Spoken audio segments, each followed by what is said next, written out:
జర్రైతే మావాడు చచ్చిపోతున్నాయి గ్యాస్ అసలు ఏమైందని.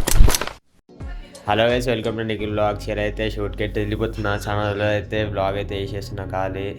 ఇక షూట్ కోసం అనికి సివిఆర్ ఎంగల పోతున్నాం. ఇక స్టంట్ చేస్తున్న ఏబిఎస్ అయితే ఏసేసిండు. ఎందుకంటే ఏబిఎస్ బ్రేకులు అయితే సక్కగా పడు. ఎండలో అయితే సూపర్ గుద్దాలు పడుతుంది. ఎండలో ఏం చేయాలో తెలియక ఇక తిరుగుతున్నాం. ఆన్ బైక్ అయితే షూట్ చేస్తున్నా. ఈడైతే స్టంట్ చేస్తుండు. దేవుని మొక్కుతుండే స్టంట్ చేస్తూ జర అయితే చచ్చిపోతుండే. ఎట్లనో అట్లా షూట్స్ అయితే వేసుకొని వెళ్ళిపోతున్నాం ఇంటికి ఎండల. ఇక బైక్ అయితే షూట్ అయిపోయింది. మామిడికాయల కోసం మన చెట్టు కాడికి వచ్చినాం. వాళ్ళైతే వేసిర్రు. ఇక మామిడికాయలు తెంపుకున్నాం. ఇక ఏం చేయలేక ఇంటికి వచ్చి మామిడికాయలు కోసుకొని తిని అన్నం అయితే తింటున్నా. పెరుగు కొనుక్కొని వచ్చేసిన గైస్. ఫైనల్లీ లాంగర్ అయితే పెంచుకున్నా.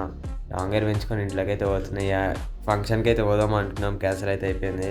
దాని తర్వాత ఏం చేయాలో తెలియక సీదా క్రికెట్ ఆడడానికి గ్రౌండ్ కాడికి అయితే వస్తున్నాం. ఇక క్రికెట్ ఆడి ఇక బేకరీ కాడికి అయితే వచ్చేసిన. ఐపీఎల్ మ్యాచ్ అయితే జరుగుతుంది. ఇక చూసుకుంటూ ఆనే కూర్చున్నాం.